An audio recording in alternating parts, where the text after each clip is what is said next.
Growing Up White. It's Weird. Book 1, Chapter 7. Cakes. Cakes rock and roll. Cakes of the stars. Cake art. This one might take a little more than just one chapter, but let's just see how far we get. Okay, time for a recap. My dad is dead. My mom is dead. My beloved guinea pig, Fifi, is dead. Devoured by the snake of the guy who raped me. I was bullied by the manager at the bakery. At another bakery, I worked with a German master baker who was a big fan of Adolf Hitler. I was visited by a ghost in the night while in Hawaii. I was mistaken to be a little girl. Hence my mother wrote on a picture, "My little girl." I discovered my father's gun and his Playboy magazines. My younger brother, he is also dead, but we have not gotten to him yet. I spent, we will, age 10 to age 28 in the Philadelphia, Pennsylvania area, in my little white suburban neighborhood. After graduating high school at 18, I wasn't really doing too much. I didn't know what I wanted to do with my life, which was pretty typical for the 70s. I had been working in restaurants since age 12. There were even times when I delivered newspapers, I delivered pizzas, and I worked in a steak and hoagie shop, making cheesesteaks and hoagies, which again is pretty much typical for growing up white. Not so weird. As you might recall, I knew how to play the drums, and I joined a couple bands after graduating from high school. I would put ads in the paper to see if anyone needed a drummer to sit in or join their band temporarily. I was in a handful of bands. One of those one-night gigs was for some sailors who worked at the Naval Hospital. They were medical personnel, and they were having a Halloween party in 1978, and they just needed a drummer to play the party. So I went down with my drum kit, auditioned, they liked me, and then we started rehearsing for maybe about a month to get ready for the Halloween gig. And we played all cover songs by rock bands who were popular at the time. One song we played, Stairway to Heaven from Led Zeppelin, which was a highlight for me because I was a fan of Led Zeppelin and I had a drum kit just like John Bonham. Now, to let you know, I was nowhere near as good as John Bonham, but I loved his kit and I loved his playing, and I would practice to Led Zeppelin songs, wearing my earphones and playing along to the record. Some of my favorites, Black Dog, Rock and Roll, and of course, Stairway to Heaven. In the song, there is an instrument that sounds like maybe a woodwind of some kind, but it's actually played by John Paul Jones on his organ. However, we didn't have that in the band I was in. The woman keyboard player actually played it on a flute, and the crowd went wild. So we had a guitar singer, a bass player, a woman on the keyboards and the flute, and me on drums. Now, this is not the first time I was at the Naval Hospital around military medical personnel. You see, I had my appendix out when I was 16. Okay, here's that story. Let's go back to when I was born. I was born and I had convulsions for the first 5 years of my life. There were times that my mother told me I would roll around on the floor and try to swallow my tongue while having a convulsion. She would have to take a ruler, stick it in my mouth, and stop me from swallowing my tongue. I was on medication, phenobarbital and Dilantin, for the first 5 years of my life. Then For the next 5 years, they would monitor me. And then every now and then, I would have to go to the hospital for some kind of medical procedure. I remember laying on a table, and the one time they took these electrodes, put them on the outside of my head with little sticky dots on them, and they would monitor my brain waves. Later, another time when they did that, instead of little sticky things, they took little needles and poked them into my head to read the brain waves. Luckily, I grew out of the convulsions. Okay, now my appendix. I was having abdominal pains. I didn't know what it was, so my father took me to the Naval Hospital. The thing about the military is this. Once you're in, and then you retire after, say, your 20 years, you get lifetime medical coverage, and your children, I believe up until the age of 18, also get free medical coverage. But it has to be at one of the military facilities. The Naval Hospital was only about 30 minutes away, so that's where I went for all my medical checkups. Okay, so I had abdominal pain. I go in, they don't know what it is, so they do something called a lower GI series, where you get naked, you put one of those robe things on, you lie on a table, and they take a tube like an enema, stick it up your rectum. It's connected to another tube that goes into a large bag filled with pink liquid. And the pink liquid gets put into your intestines, and they look at it on an x-ray machine. Now here's the thing about things going into your rectum, especially a large bag of liquid. My body did not want something going into its rectum. It liked everything coming out of my rectum. So we would get halfway through the procedure, and I would just release all the liquid. Then they would have to fill it up again, try it again. They did this about 2 or 3 times until they got the results. Then the next procedure was an upper GI, a lot easier. You drink this pink chalky liquid, kind of like a Pepto-Bismol. And again, they look at your stomach in an x-ray and try to see what's there.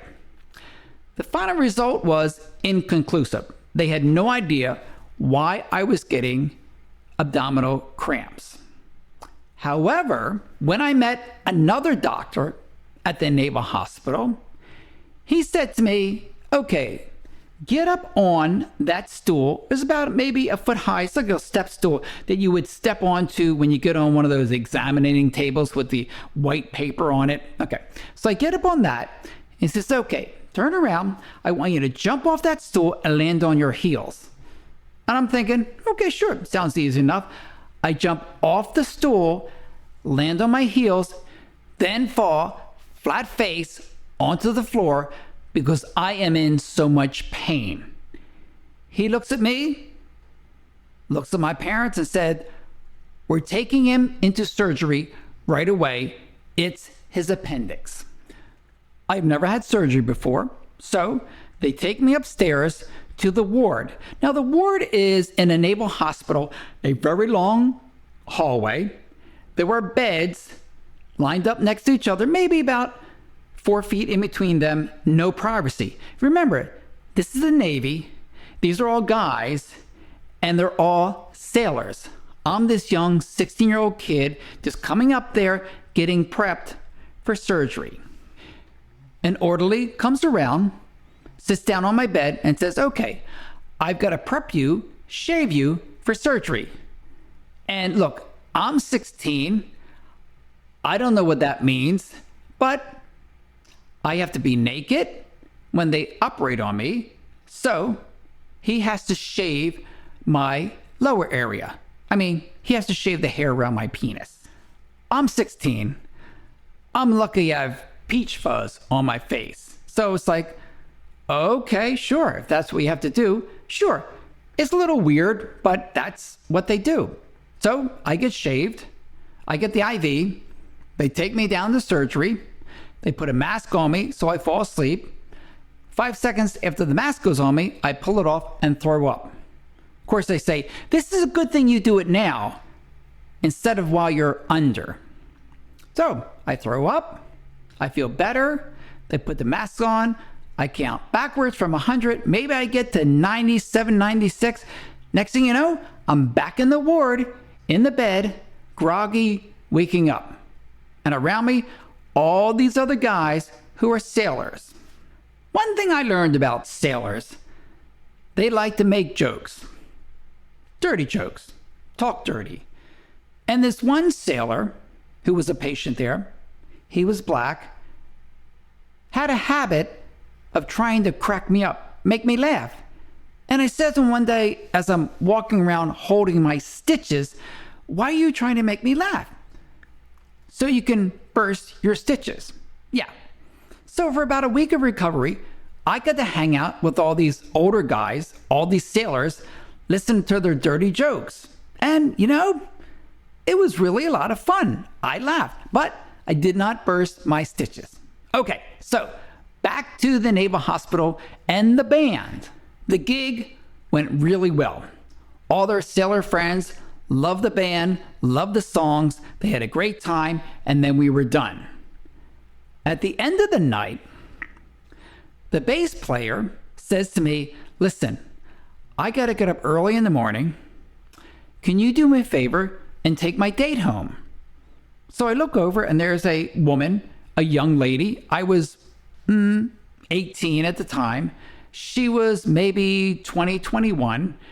And I said, sure, okay, I could do that.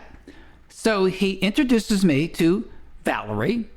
And I say, okay, let me load my drums in the car and I would take you home. Well, she lived 45 minutes away up I-95 in Northeast Philadelphia, the great Northeast, as it was known. I had never been up there. I didn't know where I was. I didn't know where I was going, but she was nice. And look, she was attractive too. And here I am in my Kiss drummer makeup. So she doesn't know what I look like, but I can see what she looks like.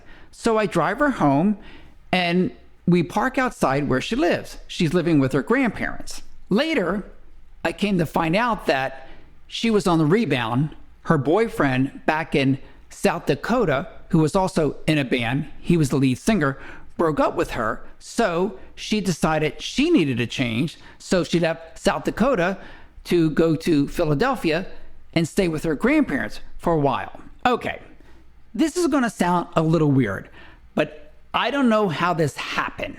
But all of a sudden, we're kissing. We're basically making out. And she does something that I have never had done before. And let's just say that it was, okay, she gave me oral sex. Well, look, the bass player in the band is not my friend. It was just a one-night gig. I would never see them again. This was just his date for the night. So next thing you know, we're making out. We have a little oral sex in the car. And we become boyfriend and girlfriend. But it doesn't last long.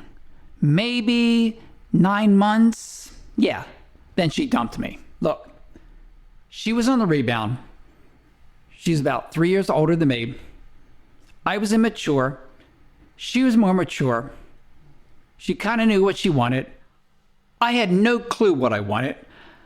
But one thing I did know, I wanted to make cakes, cake art for rock bands that came to the Philadelphia area.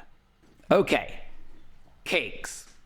As you might recall, I started baking and decorating cakes. Originally inspired by my fake aunt, but since I was so good at art, I took cake decorating to another level.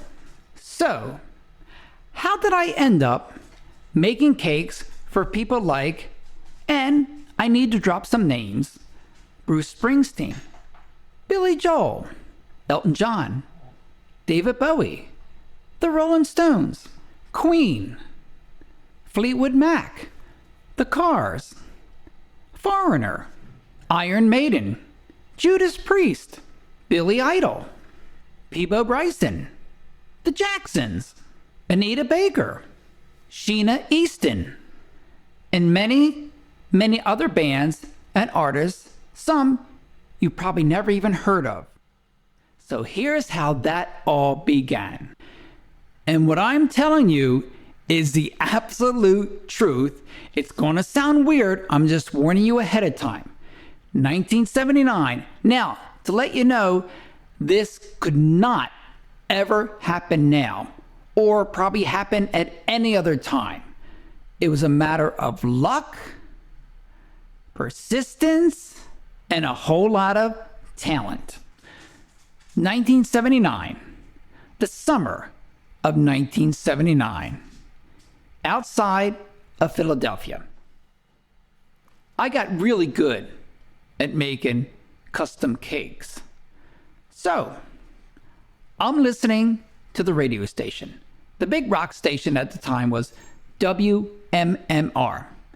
And I thought to myself, if I want to make cakes for bands that come to town, I need to start somewhere. So I thought, okay, a radio station, they have bands come to the station, they play their songs, they give tickets to concerts. So I picked the top rock station, WMMR, as my starting point. So what do? Well, every radio station has some kind of logo, right? Letters spelled a certain way, a certain font, or certain color. Maybe they even have some kind of icon or mascot. In this case, I got a hold of the WMMR logo and their mascot. So I made a cake exactly like their logo and their mascot. I found their address, where it was. I made the cake. I got in the car and went downtown Philadelphia to the headquarters of WMMR, the radio station. Now, to let you know, you just don't walk into a radio station and say something like, hey, I want to make cakes for rock stars. I mean, really, think about that now. This sounds crazy, right? Well, guess what? That is exactly what I did. And you can guess, they thought I was crazy.